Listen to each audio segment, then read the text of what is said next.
ಗುರುಭ್ಯೋ ನಮಃ. ಶ್ರೀಮಾತ್ರೇ ನಮಃ.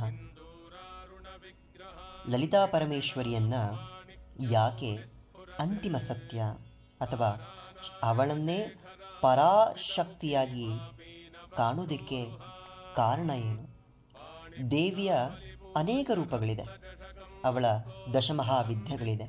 ಕಾಳಿಯಿಂದ ಹಿಡಿದು ಕಮಲಾತ್ಮಿಕೆಯವರೆಗೂ ಎಲ್ಲ ದಶಮಹಾವಿದ್ಯೆಗಳಲ್ಲೂ ಕೂಡ ವಿದ್ಯಮಾನಳಾಗಿ ತನ್ನ ಭಕ್ತರನ್ನು ಪೊರೆಯುವವಳು ಆ ಲಲಿತಾ ಪರಮೇಶ್ವರಿಯೇ.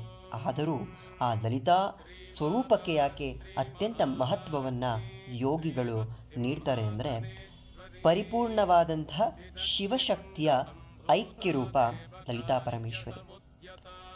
ಲಲಿತಾಂಬಿಕೆಯನ್ನು ಯಾರು ಆಶ್ರಯಿಸಿರ್ತಾರೆ ಅಥವಾ ನಾವು ಲಲಿತಾ ಪರಮೇಶ್ವರಿಯನ್ನು ಆಶ್ರಯಿಸ್ತೀವಿ ಅಥವಾ ಅವಳನ್ನು ಸ್ಮರಣೆ ಮಾಡ್ತೀವಿ ಅಂದರೆ ಅದು ನಮ್ಮ ಆಯ್ಕೆ ಅಲ್ಲವೇ ಅಲ್ಲ. ಬೇರೆ ಯಾವುದೋ ದೇವತೆಗಳನ್ನು ಅಥವಾ ಅವಳದ್ದೇ ರೂಪಗಳನ್ನು ನಾವು ನಮಗಿಷ್ಟ ಅಂತ ಹೇಳಿ ಪೂಜೆ ಮಾಡ್ತೇವೆ. ಆ ದೇವರು ನಮ್ಮ ಆತ್ಮಕ್ಕೋ ನಮ್ಮ ಮನಸ್ಸಿಗೆ ಹತ್ತಿರವಾಗಿರ್ತಾರೆ. ಹಾಗಾಗಿ ನಾವು ಅವರನ್ನು ಭಜಿಸ್ತೀವಿ, ಆರಾಧಿಸ್ತೀವಿ, ವ್ರತಗಳನ್ನು ಮಾಡ್ತೇವೆ. ಲಲಿತಾದೇವಿಗೆ ಹಾಗೆ ಮಾಡೋಕ್ಕೆ ಸಾಧ್ಯ ಇಲ್ಲ. ಲಲಿತೆ ತನ್ನ ಭಕ್ತರನ್ನು ಅವಳು ಆಯ್ಕೆ ಮಾಡಿಕೊಳ್ತಾಳೆ. ಅದು ಅವಳಿಚ್ಛೆ. ಅವಳ ಹೆಸರನ್ನು ಕೂಡ ಕೇಳದೇ ಇರುವಂಥ ಬಹಳಷ್ಟು ಮಂದಿ ಇದ್ದಾರೆ. ಅದರಲ್ಲೂ ಲಲಿತಾ ಸಹಸ್ರನಾಮ ಪಾರಾಯಣವನ್ನಾಗಲಿ ಅಥವಾ ಶ್ರೀವಿದ್ಯೆಯನ್ನಾಗಲಿ ಮಾಡ್ತಾ ಇದ್ದಾರೆ ಅಂದರೆ ಅವರು ಮಾಡ್ತಾ ಇದ್ದಾರಲ್ಲ, ಅದು ಜಗನ್ಮಾತೆ ಅವಳು ಮಾಡಿಸ್ಕೊಳ್ತಿದ್ದಾಳೆ. ಅವರ ಮೂಲಕ ಅವರಲ್ಲಿ ನಿಂತು ಆ ಪೂಜೆಗಳನ್ನು ಮಾಡಿಸಿಕೊಂಡು ತಾನು ಸಂತೃಪ್ತಿಗೊಂಡು ಅವರನ್ನು ಮೋಕ್ಷದೆಡೆಗೆ ಕರ್ಕೊಂಡು ಹೋಗ್ತಿದ್ದಾಳೆ. ಹಾಗಾಗಿ ಲಲಿತಾದೇವಿ ಬಹಳಷ್ಟು ವಿಶೇಷಗಳಿದೆ ಅವಳ ರೂಪದಲ್ಲಿ. ಅಭಯ ಹಸ್ತವನ್ನು ಅವಳು ಹಿಡ್ಕೊಂಡೇ ಇಲ್ಲ. ಕಬ್ಬಿನ ಬಿಲ್ಲನ್ನು ಹಾಗೂ ಪಂಚಬಾಣಗಳನ್ನು ಹಿಡಿದು ಪಾಶ ಅಂಕುಶಗಳನ್ನು ಧರಿಸಿ ಮಂದಸ್ಮಿತಳಾಗಿ ಕುತ್ಕೊಂಡಿದ್ದಾಳವಳು. ಯಾಕಂದರೆ ನಾನು ಅಭಯವನ್ನು ಕೊಡೋದಿಲ್ಲ, ವರವನ್ನು ಕೊಡೋದಿಲ್ಲ. ಯಾಕಂದರೆ ಅವಳ ಪ್ರೆಸೆನ್ಸ್, ನಾನಿದ್ದೇನೆ ಅನ್ನುವ ಅವಳು ಇದ್ದರೆ ಸಾಕು, ಎಲ್ಲವೂ ಅವಳ ಪದತಳದಲ್ಲಿ ಸಿಕ್ಬಿಡುತ್ತೆ. ಅನೇಕ ಸಮಸ್ಯೆಗಳಿರುತ್ತೆ. ಆ ಹೋಮ ಮಾಡಿಸ್ಬೇಕು, ಈ ಪೂಜೆ ಮಾಡಿಸ್ಬೇಕು, ಲಕ್ಷಾಂತರ ರೂಪಾಯಿ ಖರ್ಚು ಮಾಡ್ತಾರೆ. ಅವಶ್ಯಕತೆಯೇ ಇಲ್ಲ. ಲಲಿತಾ ಸಹಸ್ರನಾಮವನ್ನು ಅರ್ಥ ಮಾಡಿಕೊಂಡು ಪಾರಾಯಣ ಮಾಡಿದ್ರೆ ಎಲ್ಲ ಸಮಸ್ಯೆಗಳಿಗೂ ಅದೇ ಪರಿಹಾರ, ಗ್ರಹಶಾಂತಿಗೂ ಅದೇ ಪರಿಹಾರ. ಯಾವ ನವಗ್ರಹಗಳ ಶಕ್ತಿಯೇ ಜಗನ್ಮಾತೆಯೋ, ತ್ರಿಮೂರ್ತಿಗಳ ಶಕ್ತಿಯೂ ಜಗನ್ಮಾತೆಯೋ, ಅವಳ ಸ್ಮರಣೆ ಮಾಡಿದಾಗ ಅದು ಹೋಗೋದಿಲ್ವ? ಅಥವಾ ಅವಳನ್ನು ಆಶ್ರಯಿಸಿದಾಗ ಆಕೆ ಎಲ್ಲವನ್ನೂ ನಿವಾರಣೆ ಮಾಡಿಕೊಡ್ತಾಳೆ. ಜಗತ್ತಲ್ಲಿರುವಂತಹ ಎಲ್ಲವೂ ನಶ್ವರ, ದೇವತೆಗಳಿಗೂ ಮರಣ ಉಂಟು. ಆದರೆ ಶಾಶ್ವತ ಸತ್ಯ ಯಾವುದು? ಅದೇ ಲಲಿತಾಂಬಿಕೆ, ಪರಬ್ರಹ್ಮ ಸ್ವರೂಪ. ಗುರುಬ್ರಹ್ಮ ಗುರುವಿಷ್ಣು ಗುರುದೇವೋ ಮಹೇಶ್ವರ ಗುರು ಸಾಕ್ಷಾತ್ ಪರಬ್ರಹ್ಮ ತಸ್ಮೈ ಶ್ರೀ ಗುರುವೇ ನಮಃ ಅನ್ನುವ ಶ್ಲೋಕವನ್ನು ಕೇಳೇ ಇರ್ತೇವೆ. ಗುರು ಬ್ರಹ್ಮನಾಗಿಯೂ, ಗುರು ವಿಷ್ಣುವಾಗಿಯೂ, ಗುರು ಮಹೇಶ್ವರನಾಗಿಯೂ ಇದ್ದಾನೆ. ಹಾಗೆ ಕೊನೆಯಲ್ಲಿ ಬರುವ ಆ ಪರಬ್ರಹ್ಮವನ್ನು ಬಹುತೇಕರು ಮೊದಲು ಹೇಳಿದ ಬ್ರಹ್ಮನೇ ಅಂದುಕೊಂಡಿರೋರು ಬಹಳಷ್ಟು ಜನ ಇದ್ದಾರೆ.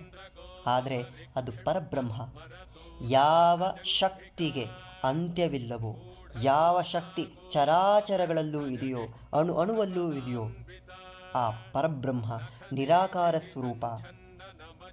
ಆ ಶಕ್ತಿ ಸಾಕಾರ ಮೂರ್ತಿಯಾಗಿ ಕುತ್ಕೊಂಡ್ರೆ ಹೆಂಗಿರುತ್ತೆ ಅಂದರೆ ಅದು ಲಲಿತಾದೇವಿ. ಲಲಿತೆಯನ್ನು ಕಾಮೇಶ್ವರಿಯಾಗಿ, ರಾಜೇಶ್ವರಿಯಾಗಿ, ಮಹಾರಾಜ್ಞಿಯಾಗಿ, ತ್ರಿಪುರ ಸುಂದರಿಯಾಗಿ ಅವಳ ಸಹಸ್ರ ಹೆಸರುಗಳಿಂದ ಅವಳನ್ನು ಕರಿಬಹುದು. ಲಲಿತಾ ಮಹಾ ತ್ರಿಪುರ ಸುಂದರಿಯನ್ನು, ಅವಳ ಆ ಮಂದಸ್ಮಿತ ನಗುವನ್ನು ನೋಡಿದರೆ ನಮ್ಮೆಷ್ಟೋ ನೋವುಗಳು ಮಾಯ ಆಗೋಗುತ್ತೆ.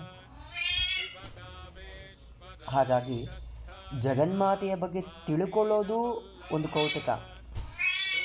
ಯಾರು ಜಗನ್ಮಾತೆಯನ್ನು ತಿಳಿದುಕೊಳ್ಬೇಕು ಅಂತಾರೆ ಅಥವಾ ದೇವತೆಗಳ ದರ್ಶನ ಮಾಡಬೇಕು ಅಂತ ಅಪೇಕ್ಷೆ ಇರುತ್ತೆ, ಅವರೆಲ್ಲರೂ ಮಾಡಬೇಕಾದ ಸುಲಭ ಶ್ರೀವಿದ್ಯೆಯ ಉಪಾಸನೆ. ಶ್ರೀವಿದ್ಯೆಯ ಉಪಾಸನೆಯನ್ನು ಮಾಡಬಹುದಾ ಎಲ್ಲರೂ? ಖಂಡಿತ. ಶ್ರೀವಿದ್ಯೆಯ ಉಪಾಸನೆಯಿಂದ ನಾವು ಲೌಕಿಕ ಜಗತ್ತಲ್ಲಿ ಪಡೆಯಬಹುದಾದ ಎಲ್ಲ ಸುಖಭೋಗಗಳ ಅನುಭವಿಸಿ ಈ ಜನ್ಮದಲ್ಲಿ ಇನ್ನೇನೂ ಉಳಿದಿಲ್ಲ ಅಂದಾಗ ಜಗನ್ಮಾತೆ ಮೋಕ್ಷವನ್ನು ಕೊಡ್ತಾಳೆ. ಅದೇ ಅಂತಿಮ ಜನ್ಮ ಅಂತ ಕೂಡ ಹೇಳ್ತಾರೆ. ಶ್ರೀವಿದ್ಯೆ ಉಪಾಸನೆಯಲ್ಲಿ ಯಾರು ತೊಡಗಿರ್ತಾರೆ ಅಥವಾ ಶ್ರೀವಿದ್ಯೋಪಾಸನೆ ಯಾರು ಮಾಡ್ತಿರ್ತಾರೆ ಅದು ಅವರ ಕೊನೆ ಜನ್ಮವಾಗಿರುತ್ತೆ. ಹಾಗಿರುವಾಗ ಶ್ರೀವಿದ್ಯೆ ಉಪಾಸನೆ ಸಿಗಬೇಕು ಅಂದರೆ ಅಷ್ಟು ಸುಲಭವಲ್ಲ. ಶ್ರೀವಿದ್ಯೆಯ ಉಪಾಸನೆ ಅವಳಿಚ್ಛೆ ಇದ್ದರೆ ಗುರು ತಾನಾಗಿಯೇ ಬಂದು ಹುಡ್ಕೊಂಡ್ಬರ್ತಾರೆ. ಲಲಿತಾದೇವಿಯನ್ನು ತಿಳಿದುಕೊಳ್ಬೇಕು ಅನ್ನೋ ಪ್ರಯತ್ನಕ್ಕಿಂತ ಅವಳ ಕರುಣೆ ಅಥವಾ ಅವಳ ಕಿರುಗಣ್ಣ ನೋಟ ನಮ್ಮ ಮೇಲೆ ಬಿದ್ದರೂ ಸಾಕು, ಜೀವನವೇ ಬದಲಾಗಿ ಹೋಗುತ್ತೆ. ಮಹಾನ್ ಸಾಧಕರಾಗಿ ಹೋಗ್ತಾರೆ. ರಾಮಕೃಷ್ಣ ಪರಮಹಂಸರು ಮಹಾನ್ ಸಾಧಕರಾದಂತಹ ಭಾಸ್ಕರಾಚಾರ್ಯರು ಶ್ರೀವಿದ್ಯೆ ಉಪಾಸನೆಯಲ್ಲಿ ಅಗ್ರಗಣ್ಯ ಮಹಾನ್ ಯತಿಗಳು, ವಿದ್ಯಾರಣ್ಯರು ಅಥವಾ ಶಂಕರಾಚಾರ್ಯರು,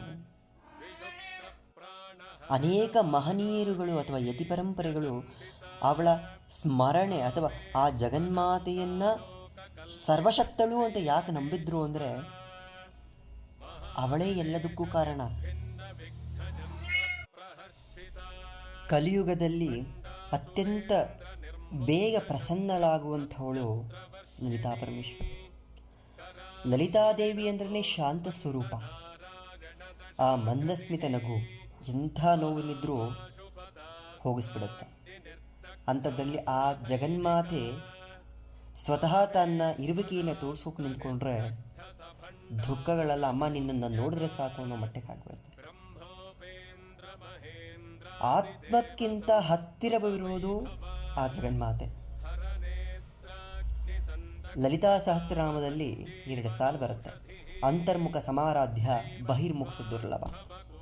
ಆ ಜಗನ್ಮಾತೆಯನ್ನು ಅಂತರ್ಮುಖವಾಗಿ ನಮ್ಮೊಳಗೆ ನೋಡ್ಕೊಳ್ಳೋಕೆ ನಿಂತ್ಕೊಂಡಾಗ ಅತ್ಯಂತ ಸುಲಭವಾಗಿ ಕಾಣಿಸ್ಕೊಂಡ್ಬಿಡ್ತಾಳೆ. ಬಹಿರ್ಮುಖ ಪೂಜೆಗಳು ಮಾಡೋದನ್ನ ಸಿಗುತ್ತಾಳೆ, ದುರ್ಲಭ. ನೀನು ಆ ಮಟ್ಟದ ಏಕಾಗ್ರತೆಯನ್ನು, ಆ ಮಟ್ಟದ ಸಾಧನೆಯನ್ನು ಮಾಡ್ತಾ ಹೋದ ಹಾಗೆ ಸಿಗುತ್ತಾಳೆ, ದುರ್ಲಭವಾಗಿ. ಕೆಲವರಿಗೆ ಉಂಟು, ಕೆಲವರಿಗೆ ಇಲ್ಲ. ಅಂತರ್ಮುಖ ಸಾಧನೆಯಲ್ಲಿ ಅತ್ಯಂತ ಸುಲಭವಾಗಿ ಸಿಗ್ತಾಳೆ, ಯಾಕಂದರೆ ನಿನ್ನೊಳಗೆ ಇದ್ದಾಳೆ, ನೀನು ನೋಡಬಹುದು. ಆ ಜಗನ್ಮಾತೆಯನ್ನು ನಾವು ಹೆಂಗೆ ಕಾಣಬಹುದು? ಅಂತರ್ಮುಖವಾಗಿ ನಿನ್ನೊಳಗೆ ಅತ್ಯಂತ ಶಾಂತ ಸ್ಥಿತಿಯಲ್ಲಿ ನಾವಿದ್ದಾಗ ಆಕೆಯನ್ನು ಕಾಣಬಹುದು. ಅಸಾಧ್ಯ ಅನ್ನುವುದಕ್ಕಿಂತ ಯಾವ ದಾರಿಯಲ್ಲಿ ಹೋದಾಗ ನಾವು ಆ ಜಗನ್ಮಾತೆಯನ್ನು ಕಾಣಬಹುದು ಅನ್ನುವ ಪರಿಚಯ ನಮಗಿದ್ರೆ ಸಾಕಾಗತ್ತೆ. ಬಹುತೇಕ ಕಷ್ಟಗಳಿಗೆ, ನಮ್ಮ ಇಷ್ಟಗಳನ್ನು ಈಡೇರಿಸಿಕೊಳ್ಳೋದಕ್ಕೆ ಲಲಿತಾ ಸಹಸ್ರನಾಮವನ್ನು ಪಾರಾಯಣ ಮಾಡಬಹುದು ಅಂತ ಇದ್ದರೂ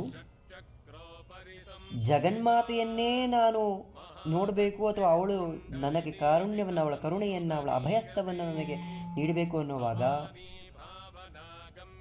ಆ ಅಪೇಕ್ಷೆಯಲ್ಲಿ ಇರುವಂತಹ ಸಾಧಕರಿಗೆ ನೀನು ಬಯಸುವುದಕ್ಕಿಂತ ಮುಂಚೆ ಎಲ್ಲವೂ ನಿನಗೆ ಸಿಕ್ಕಿರುತ್ತೆ.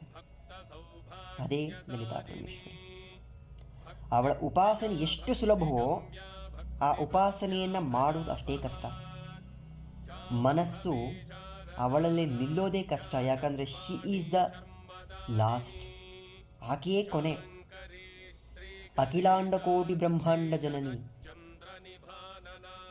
ಎಲ್ಲ ಬ್ರಹ್ಮಾಂಡಗಳಿಗೂ ಲಲಿತಾ ಸಹಸ್ರನಾಮದಲ್ಲೇ ವಾಗ್ದೇವಿರು ಹೇಳುವಂತೆ ಅನೇಕ ಕೋಟಿ ಬ್ರಹ್ಮಾಂಡ ಜನನಿ, ಕೌಂಟ್ಲೆಸ್ ಯೂನಿವರ್ಸ್ಗಳಿಗೆ ಅವಳೇ ತಾಯಿ. ಆ ಬ್ರಹ್ಮ ಕೀಟ ಜನನಿ, ಆ ಬ್ರಹ್ಮನಿಂದಿರಿದು ಒಂದು ಸಣ್ಣ ಕೀಟದವರೆಗೂ ಆಕೆಯೇ ಜನನಿ.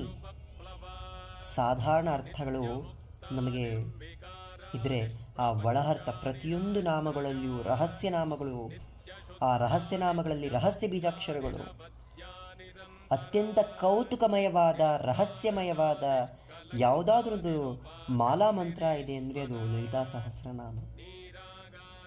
ಎಲ್ಲ ದೇವತೆಗಳನ್ನು ಪ್ರೀತಿಯನ್ನು ಸಂಪಾದಿಸೋದಕ್ಕಿರುವಂಥ ಏಕೈಕ ಸ್ತೋತ್ರ ಅಥವಾ ಒಂದೇ ಒಂದು ಉಪಾಸನಾ ಮಾರ್ಗ ಲಲಿತಾ ಸಹಸ್ರನಾಮ. ದುರ್ಲಭದಲ್ಲಿ ದುರ್ಲಭ, ರಹಸ್ಯದಲ್ಲಿ ರಹಸ್ಯ ಯಾವುದು?